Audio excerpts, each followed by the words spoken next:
안녕하세요. 3월 25일 매식경 시작하도록 하겠습니다. 자, 오늘은 3월 25일 지금 6시에요. 좀 있으면 업로드 될 텐데 오늘 어제 제가 못해서 오늘 아침에 또 일찍 지금 전달을 하고 있습니다. 자, 3월 종합반 일정은 여기 공지사항에서 보시고 신청은 블로그로 해주시면 됩니다. 4주반, 8주반 이렇게. 요즘에 그리고 면접반에 대해서 문의가 왔는데 면접반은 그냥 4회반도 있고 1대1로 하는 것도 있으니까 한번 참고해 주세요. 자, 오늘 금융권 이슈 많은 기사들을 다루기보다 목요일은 몇 가지 이슈만 놓고 한번 볼 거예요. 이제 몇 가지를 갖고 왔는데 첫 번째, 자, 뭐가 있을까요? 자, 가계대출이 막히는 애.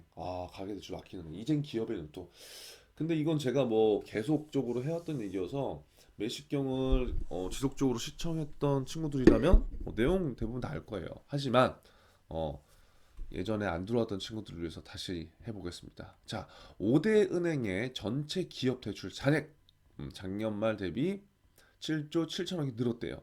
신한은행 같은 경우에는 기업금융 전담팀을 확대했고 KB는 IP 담보대출 기준을 완화했다고 합니다.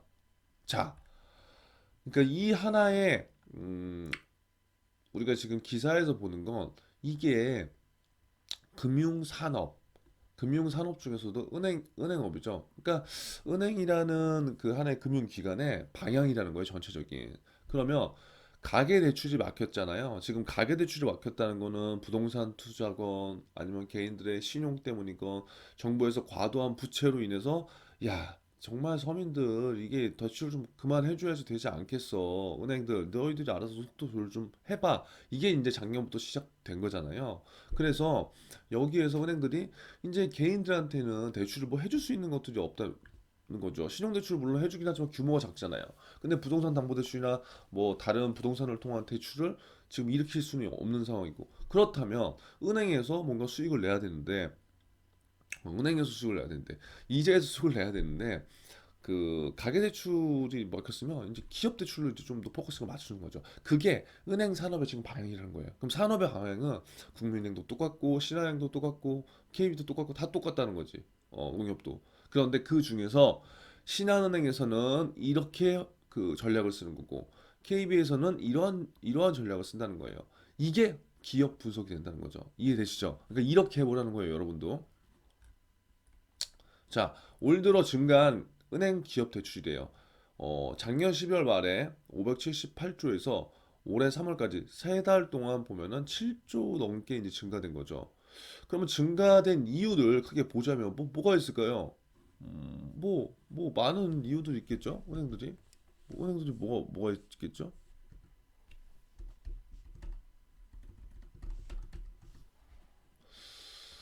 오랜만에 한번 뭐 써보자면 기업 대출 증가 원인이 뭘까? 자, 어이구.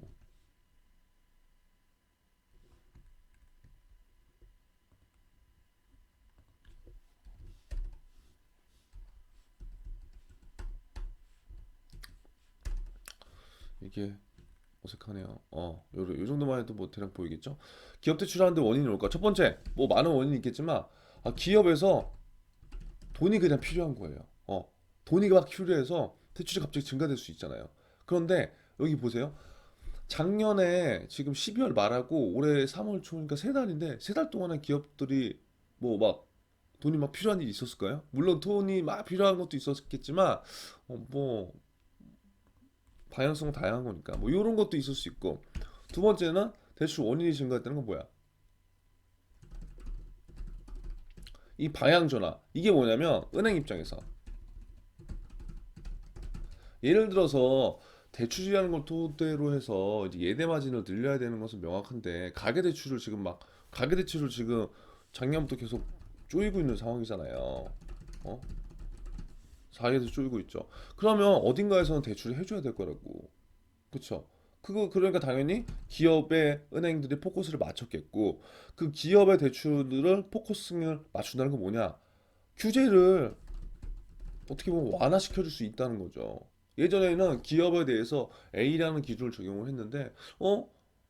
지금 뭐 기업에 돈이 필요한 거는 물론 갑작스럽게 필요하지 않지만 기업에는 언젠가는 돈이 다 필요한 거죠. 그쵸? 어느 순간에나. 그런데 그 돈을 조금 더 저리의 이자로 받게 내가 사용을 가능한 건지 아니면 뭔가 다른 혜택도 또 있으면서 이 돈을 내가 대출을 받을 수 있는 건지 그런 게 굉장히 중요한 거겠죠.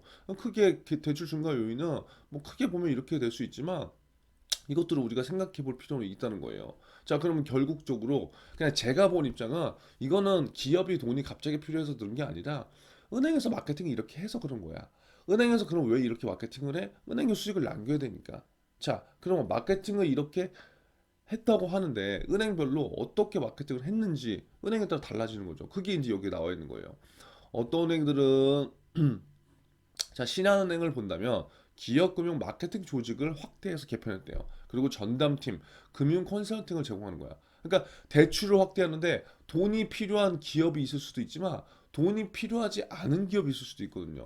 그런데 그러면 대출만 하라 그러면 그 기업들이 돈이 안 필요한 기업들이 이자 비용 부담하면서 대출하겠나요? 안 하죠. 그럼 예를 든다면 그래서 자 대출 말고 금융 컨설팅 기업에서 필요한 뭐 이런저런 컨설팅들이 있을 거잖아요. 그것들을 하면서 자연스럽게 대출을 얘기하는 거지. 그렇게 마케팅을 하고 그렇게 하면서 돈이 필요한 기업들한테 돈을 내주는 거죠.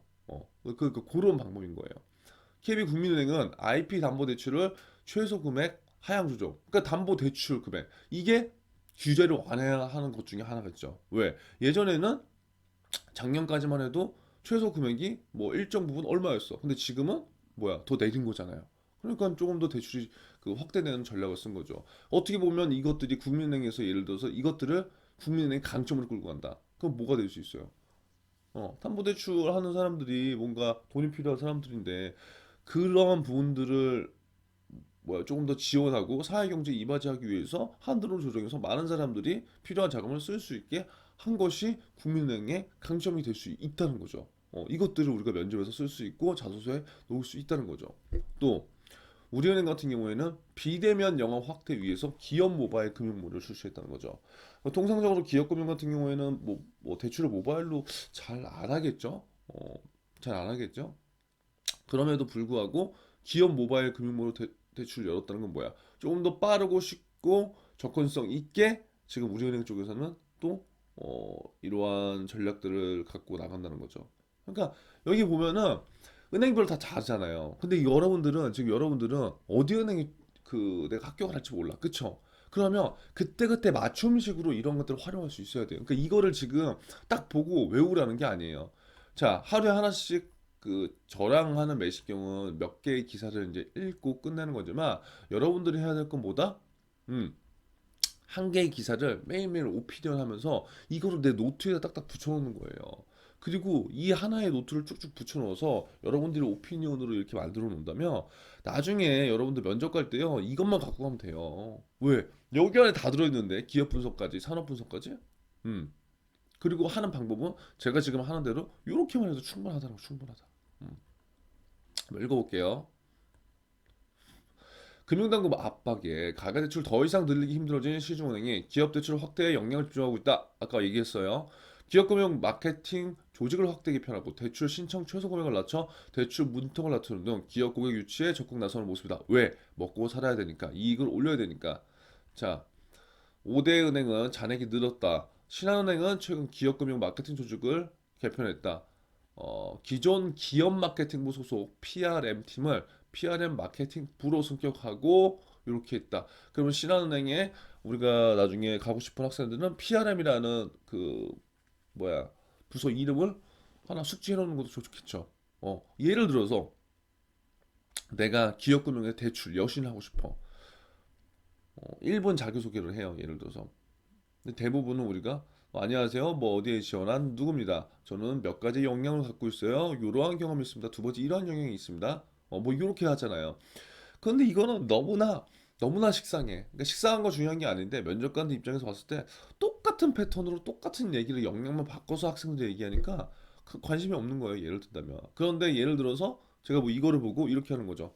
안녕하십니까. 이번에 신한은행에 신한은행에서 기업 마케팅에 뭘 하고 싶은 지원자 누굽니다. 저는 신한은행에서 두 가지 역할로 앞으로 30년을 끌어나갈 인재가 되겠습니다. 첫 번째, 기업 마케팅. 여기 뭐예요? PRM 용어 제가 지금 잘 몰랐어. 기업 마케팅 어 마케팅부 PRM에서 어떠한 업무 수행을 해서 향후 10년 안에 어떠한 관리자가 되겠습니다. 뭐 두 번째, 어떠한 역량으로 어떻게 고객들에게 접근하며 1000명의 고객을 만들겠습니다. 예를 들어서 제가 지금 이거 급하게 아침 6시에 지금 그냥 예시를 들은 거지만, 예를 들어서 1분 자기소개도 뭐 이렇게 한다면 면접관들이 뭐 말을 유창하게 하거나 뭐 그런 것만 꼭 보는 게 아니라, 얘 봐라, PRM? PRM을 얘가 알아? 그러면 이제 호기심이 생기는 거예요. 그럼 PRM에 대해서 아나요? 라는 게 첫 번째 예상 질문으로 들어갈 수 있고요. 두 번째, 그럼 왜 PRM 마케팅부로 들어가고 싶어요? 라고 또 질문이 들어갈 수 있겠죠.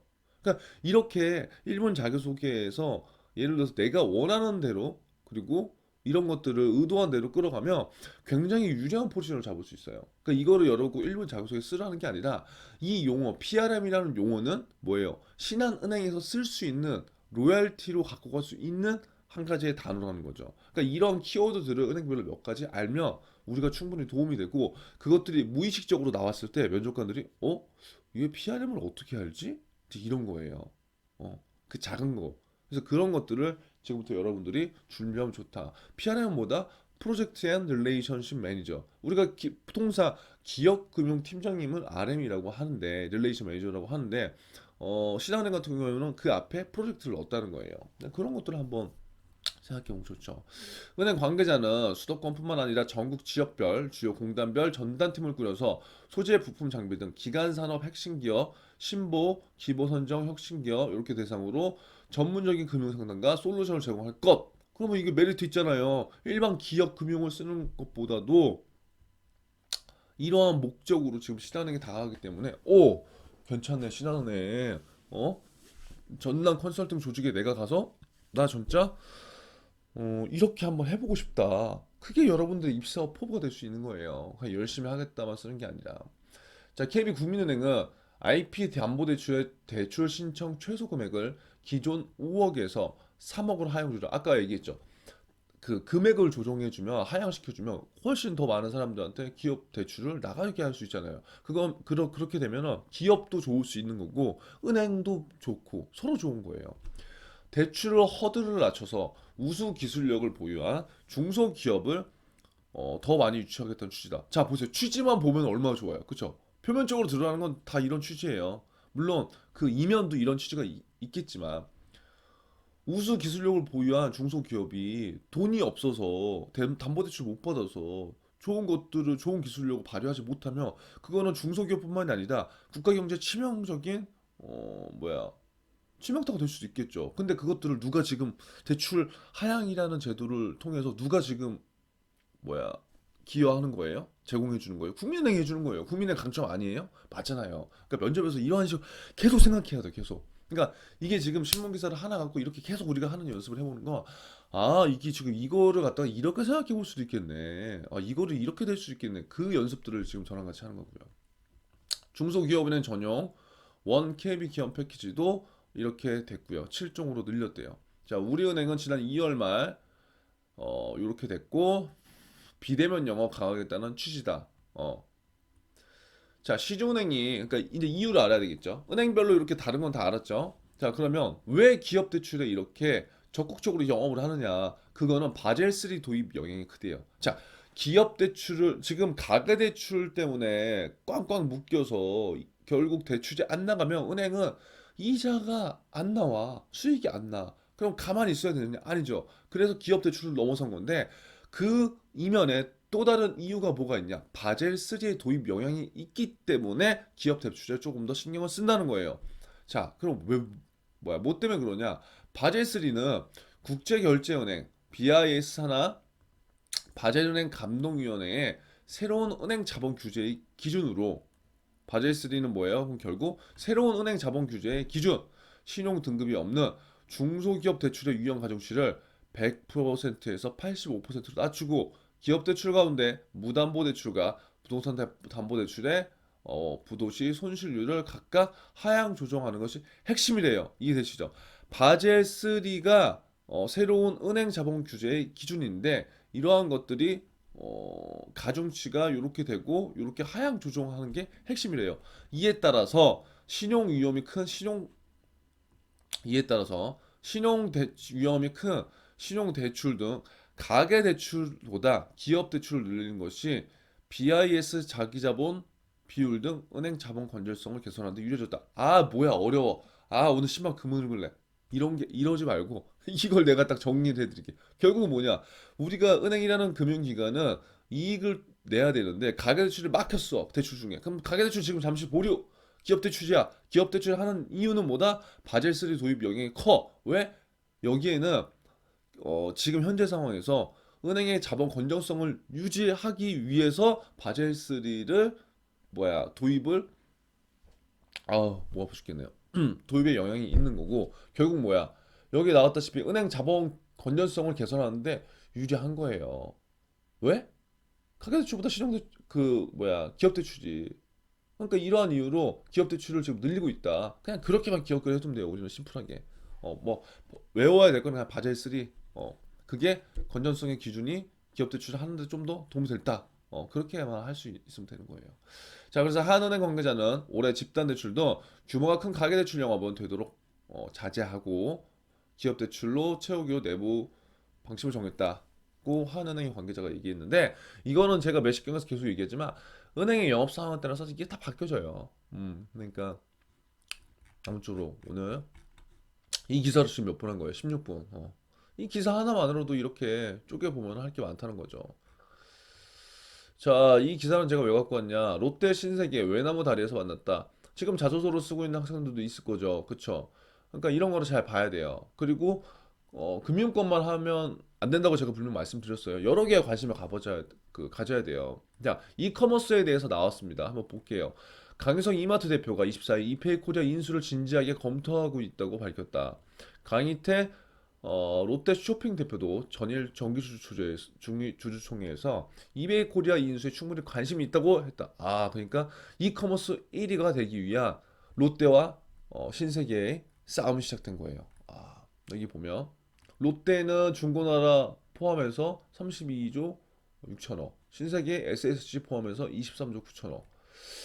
왜 이렇게 됐느냐? 강윤석 대표는 이날 성수 이마트 본사에서 열린 주총에서 이베이 코리아 인수에 관한 주주의 질문에 경쟁사와 같이 우리도 진지하게 들여다보고 있다. 급변하는 이커머스 경영 속에서 이마트가 지속해서 성장하기 위한 맥락에서 이해해 주시면 될 것 같다. 이마트는 JP 모간을 인수 자문사로 고용하는 등 확고한 의지를 나타냈다. 강 대표가 인수 및 인수 통합에 관한 세부적인 계획을 짜고 정영정 부회장에게 수시로 보고할 정도로 이렇게 하고 있다. G마켓, 옥션, G9을 운영하는 이베이 코리아는 작년 말 기준 20조 원, 거래액이 20조 원이에요. 인수할 경우 이마트 온라인은 SSG닷컴을 포함해서 24원 규모로 커지는 거래요. 그러니까 이게 지금 시장의 흐름을 여러분들이 이게 잘 봐야 된다는 거예요. 꼭 금융권뿐만 아니라 모든 것들이 지금 온라인 쪽으로 뭔가 계속적으로 옮겨지고 있는 상황이잖아요. 근데 온라인에서 뭔가 수익이 나지 않아. 그럼 이걸 하겠나요? 해요. 할 수밖에 없어요. 그러니까 지금 유통에 있어서 가장 큰 거물 두 개의 기업이 이렇게 관심을 보이는 거죠. 이마트는 지난 16일 네이버야 1,500억 규모의 지분 교환 계획을 맺기도 했다. SSC닷컴의 네이버 쇼핑 입장은 외형을 키울 좋은 기회다. 이와 관련해 SSC닷컴은 이러한 하고 뭐 한다. 현재까지 드러난 신세계 그룹의 이커머스 전략은 네이버의 등에 올라타 SSG.com, G마켓, 옥션 등을 동시에 운영하며 어깨 위로 올라서는 것이다. 이런 계획이 있었네요. 저도 이거는 몰랐네요. 그래서 이거 한번 봐보세요. 괜찮은 것 같은데 내용이. 음, 이거 시간이 거의 다 돼서 제가 여기까지만 할게요. 아무튼 지금 자소서를 쓰면서 여러분들이 기업 분석들을 나름 자체적으로 할 건데, 그러니까 먼저 회사를 찍지 말라는 게 이제 이런 거죠. 여기에서 만약에 우리가 자소서를 쓴다. 그러면 지금 많이 쓸 수 있잖아요. 유통 중에서도. 근데 산업의 방향이 지금 다 공통적으로 온라인 쪽으로 모든 산업의 구조들이 변할 수밖에 없다는 거예요. 특별한 그 업종을 제외하고. 그러면 모든 기업이나 스타트업들이 온라인만 지금 갖고 하느냐? 그렇게는 될 수 없겠죠. 그것들을 조정하고 그것들을 관리하는 사람들은 분명히 필요할 거고. 그럼 적어도 우리가 여기서 봐야 될 거는 이렇게 시장에 대해서 꾸준히 관심을 가졌을 때 뭐 경제 생활에도 내가 도움이 되지만 지금 취준을 준비하는 입장에서 내가 자소서를 쓸 수 없던 거를 신문 기사를 토대로 해서 이번에 롯데 그러니까 이 오늘 기사를 토대로 해서 롯데가 어 아마 그럴걸요? 이마트가 어디 회사 소속인지 모르는 친구들도 있을걸요? 아직까지? 그거 뭐 잘못이 아니니까. 근데 이러한 기사를 토대로 해서 여기에 회사구나. 근데 롯데에는 지금 뭐 예를 들어서 중고나라랑 이런 게 롯데온이 포함이 돼 있구나. 그럼 이런 것들을 왜 뭐야 이커머스에 대해서 왜 신경을 많이 쓸까? 뭐가 좋을까? 그럼 고객 입장에서 뭐가 좋을까? 그럼 경쟁사는 어딜까? 뭐 이런 것들 우리가 생각해 보면 좋다는 거예요. 그래서 요거는 기사는 그냥 보더라도 도움이 되기 때문에 갖고 온 거고 원래 오늘 할 얘기를 제가 금소법에 대해서 이슈가 있어서 금소법 얘기를 하려고 했는데 시간이 너무 다 지났어요. 그래서 오늘은 아무튼 여기까지 마무리를 하고요. 이번 한 주 아무튼 고생하셨고 다음 주에 만나볼 건데 그 전에 제가 영상들을 몇 가지 올릴 테니까요. 꼭 참고해 보시고요.